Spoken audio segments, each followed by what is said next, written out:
जो सहयोगी है वोटों की गिनती शुरू। ब्रेकिंग न्यूज 8:01 हो गया है। न्यूज 24 पर इस वक्त की बड़ी खबर। जैसे आपको पता है 8 बजे वोटों की गिनती शुरू होनी थी। ईवीएम से पहले बैलेट पेपर खुल चुके हैं और पोस्टल बैलेट की गिनती इस समय शुरू हो गई है चारों राज्यों में, मध्य प्रदेश, राजस्थान, छत्तीसगढ़ और तेलंगाना।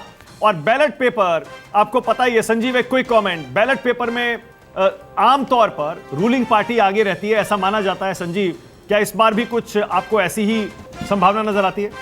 बहुत बड़ा खेल है और ये हिमाचल और कर्नाटक के चुनाव में दिखाई पड़ा था मानक कि बैलेट पेपर में अमूमन रूलिंग पार्टी आगे रहती थी, पर इस बार ओपीएस। लेकिन ओपीएस का मुद्दा है और ये ओपीएस और बैलेट पेपर में वोट कौन करता है? वही जो नौकरी पेशा लोग हैं। तो अमूमन ओपीएस के कारण से इस पिछले दोनों चुनाव में कर्नाटक और यूपी के चुनाव में भी, यूपी के चुनाव में भी संजीव याद करिए, यूपी के चुनाव में भी कहा गया कि अखिलेश यादव को वोट पड़े बैलेट पेपर्स पर।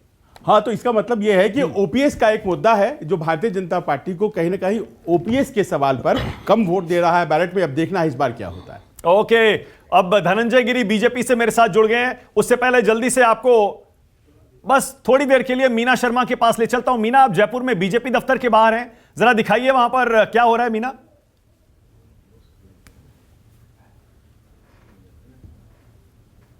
विजय, जरा बीजेपी दफ्तर का माहौल दिखाते हैं। यहाँ पर तैयारियां जश्न की पूरी कर ली गई है। ऐसा लग रहा है कि एक बड़ी ही निश्चितता का माहौल है। आश्वस्त है पार्टी कि वो जो है एग्जिट पोल जिस तरह के दिखाए जा रहे हैं उनके एकदम विपरीत।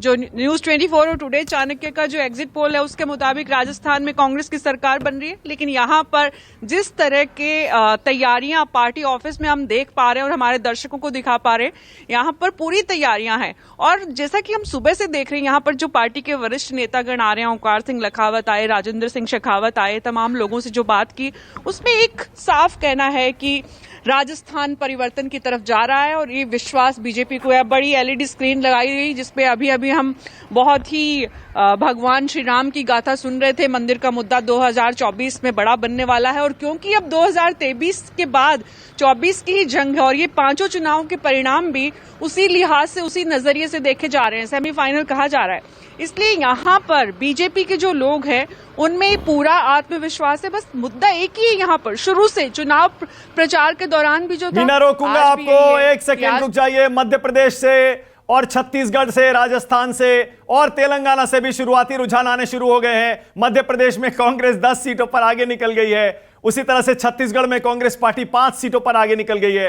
तेलंगाना में कांग्रेस पार्टी 4 सीटों पर आगे निकल गई है। राजस्थान में कांग्रेस 8 सीटों पर। यानी बैलेट पेपर में ऐसा लगता है कांग्रेस पार्टी ने चारों राज्यों में शुरुआती बढ़त बनाई है। यह शुरुआती बढ़त है, बहुत ही इनिशियल स्टेज है।